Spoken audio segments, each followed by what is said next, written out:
Hey everyone, Frank Sr. here, Rocky Mountain Cruise. So, I am going to head out. Today, I'm going to call day one after Riot, so AR. And the reason I'm saying that is because, as you know, there's been a lot going on. And when I say AR, I'm talking about after Riot here in Salt Lake. It was a pretty bad situation, but I felt was handled quite well.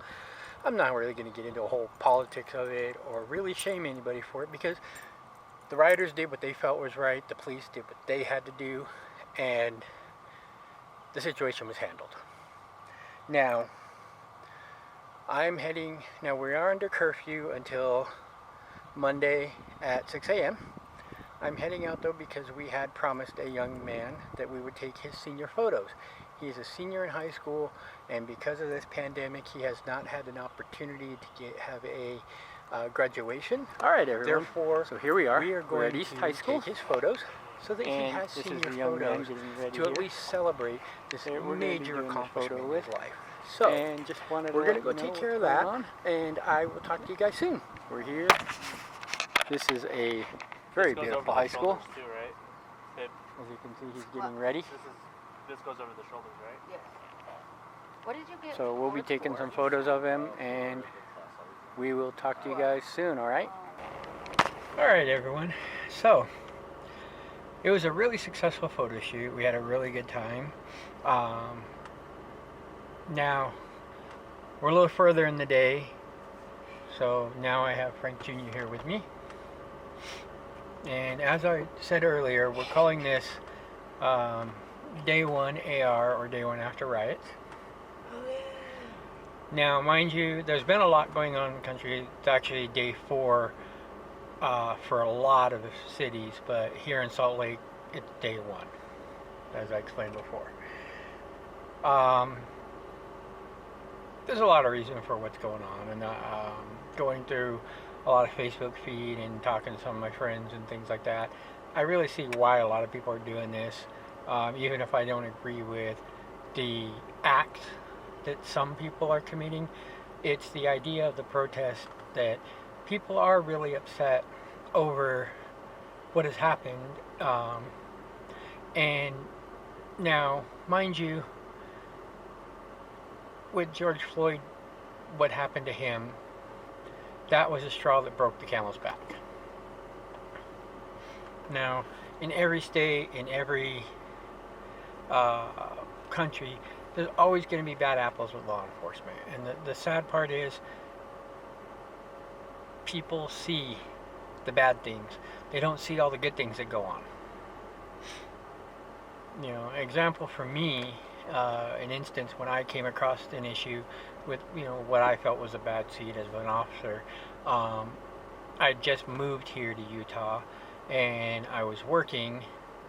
I'm driving home from work one day, and I get pulled over, and when I get pulled over, I look in the mirror. I see the officer walking up, but as he's walking up, he's got his gun drawn. And that was a little bit scary, but I stayed calm and I talked to him, and I followed the law. I didn't get mad or yell or scream at him. I handed him my license, insurance, and everything, and comes back. He asks me more questions.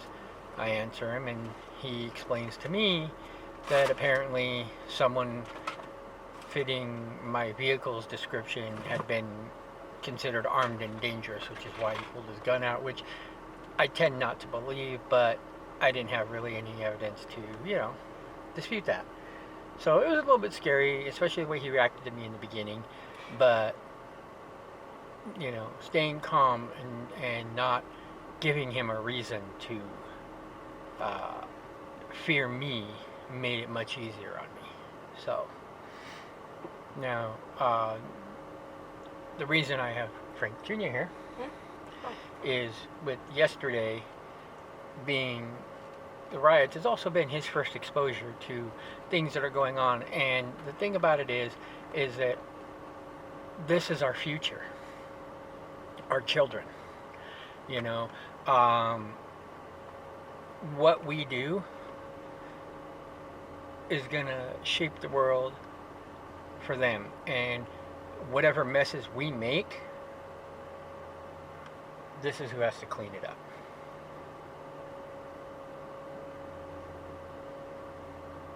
So, mind you, it was a scary situation for him to see these riots. It was the first time he's ever seen something like this. This would be the second time for me. Well, yeah, second time of any major one. The first one being the riots in LA with Rodney King and what happened with that. And that was pretty scary to live through, especially considering I lived pretty close to LA at the time. And so we could really see a lot.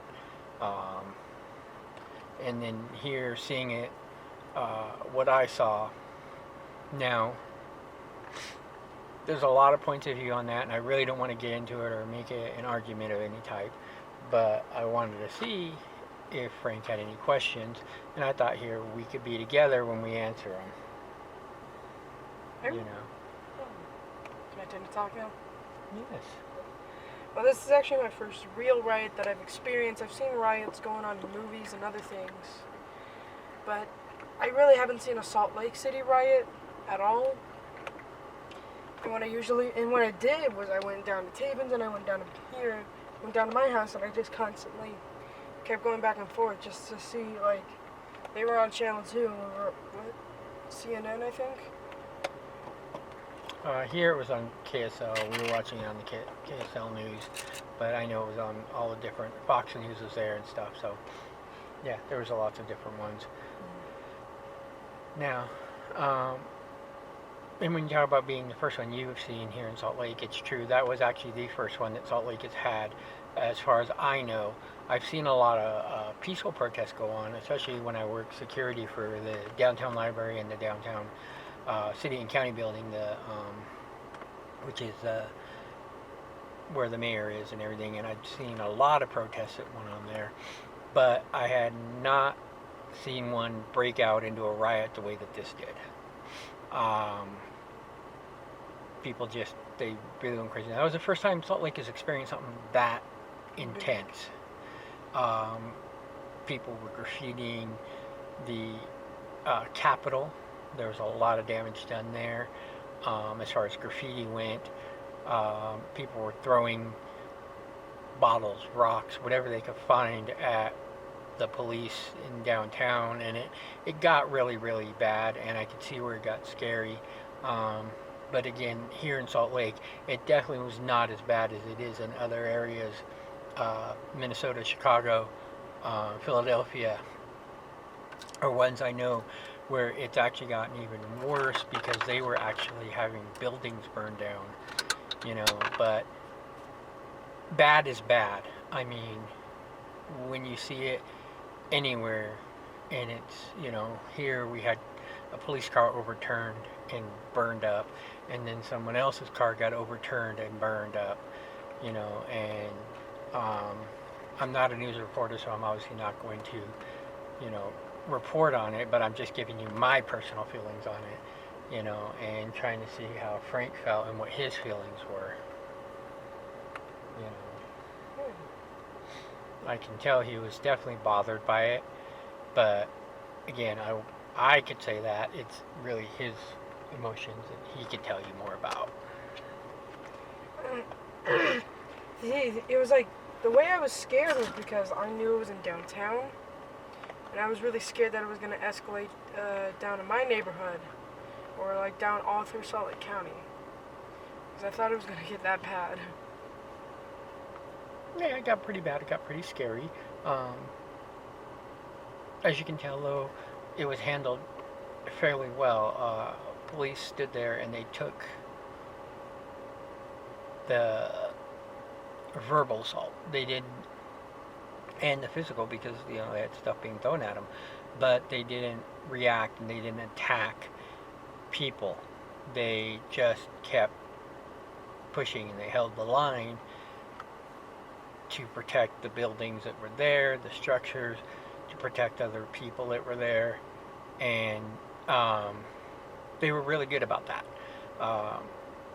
In a lot of ways, I commend Salt Lake law enforcement for how they handled that, because it could have been a lot worse. You know, they could have. There are ones I've seen where officers just overreact, and it's all over the place, and you can see it, where people get anywhere near them and they're shoving them to the ground or hitting them with their batons and arresting them and dragging them into their pile, and it's just bad. But here in Salt Lake, they just held the line. They pushed back when the crowd would push into them, but that's so that they wouldn't cross their line. It wasn't until later that they did make arrests, and that was because they had initiated a curfew for everyone's safety. Now, today was part of that curfew, because curfew goes till 6 a.m. on Monday morning. Today is Sunday. I did go out and do the photo shoot, and part of the curfew was okay to do these types of things. You know, they were saying it's okay to live your life and continue to do these things. They just didn't want large gatherings in the places that there were problems caused. That was the idea of it. So I didn't do anything illegal or attempt to go against the curfew and be like, fight the power. No, I didn't do that. It was a really fun photo shoot. It was for a senior, as I mentioned before, who is getting, you know, they're not getting the traditional graduation that everybody else has gotten. And so we went out and gave him a gift of taking some senior photos for him, because I spent many, many years as a senior photographer, as well as my son's mom, my ex-wife.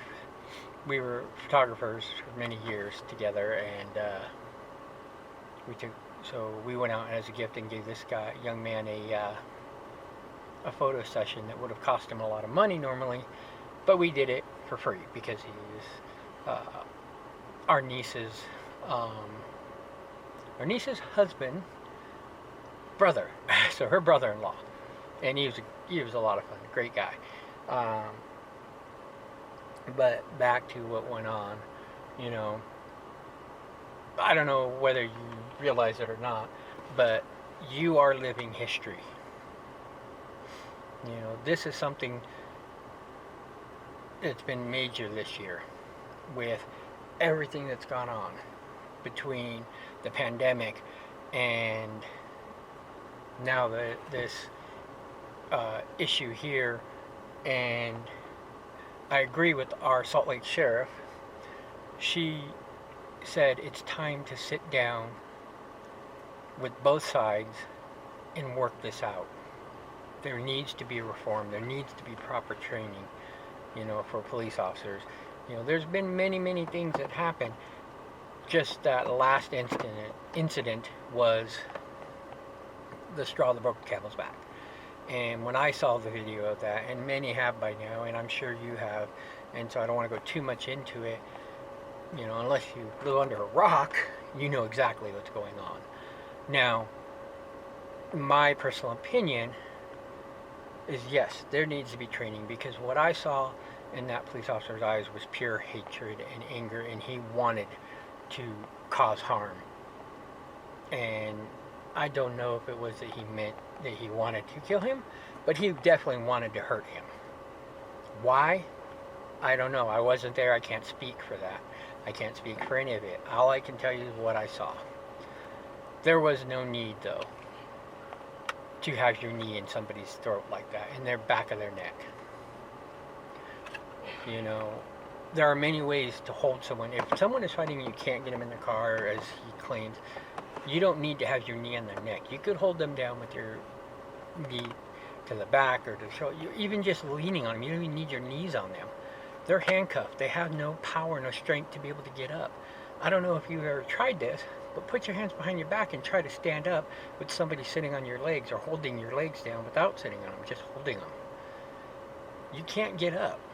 You have no strength. You have no ability, no matter how strong you are. So that what he did was not necessary. It was beyond necessary force. It was way beyond. So yes, as a country, everybody was outraged. And yes, that officer needs to go to jail. He needs to be charged and he needs to be convicted. But the simple fact is, we have to let the system do their job. And the other thing is, if you want change, and this is one thing my father taught me, and I want to make sure he knows this. You want change, you vote change. It's handled in the courts and it's handled through voting. The people who are in power right now, the government officials, Congress, all of them, they don't get to run this country of their own free will. They're there to do the job for the people. They're there to do the job for us. And if they don't, then our job is to vote them out of office and put someone in there who will. I don't care who it is, the president, anybody. If you don't feel he's doing the job, then you vote him out in the next term. Get him out of there. Don't just complain about it, do something about it. You know, and I'm not trying to get political, but it's just one of those things that we have to take that responsibility. You know, these officials, we know we need new things done, new trainings done for these police officers, new regulations. Well, in order to get that, we have to vote the right people into office who are going to do the right things. It's our responsibility to put people in office who are going to do the things that need to be done, who are going to work for the people, not for themselves, not for special interests or big companies, because that's kind of what's been happening, and we all know that. We're not blind to it. But we need to just wake up as a nation and do that. We need to be smart. Vote properly. Vote responsibly. You know, because that's what's going to set up for our next generation. And that's what's important. So, I know there's a lot of people who may agree or disagree. Again, this is just my opinion. So, I encourage disagreement. If you feel I'm wrong, if you feel that maybe I missed something, leave a comment. You know, make sure you like, you subscribe, share this video everywhere. Having an argument in the comments. Leave your argument in the comments. I invite discussion. You know, again, We read them. if I'm wrong, I'm happy to admit that I'm wrong, but I'm also happy to have a discussion because I'll listen to your point of view, and I hope that you'll listen to mine, and that at the end of the day, we can still be friends. Because that's the one thing I am, is I don't get upset because somebody shares a different opinion from me. So, again, like, comment, subscribe, leave it down below. Let us know. But anyway. Turn on the notifications, because we don't know when we're uploading next. Well, I've been trying to upload a little more often now. With regulations starting to lift a little here from the pandemic, I'll be able to get out more, so we'll be able to get out and do some videos. But I want to be real with everybody and just share my feelings. So, make sure we all understand where we're at. But at the same time, you kind of get to see Frank here grow up a little bit and see him go through things. You know, Wednesday being my confirmation and Saturday? Friday. Friday being my graduation. Yep, so we'll do some more videos then. I'll get some video into that and we'll see how things go. Alright guys, remember, stay safe. Love you all.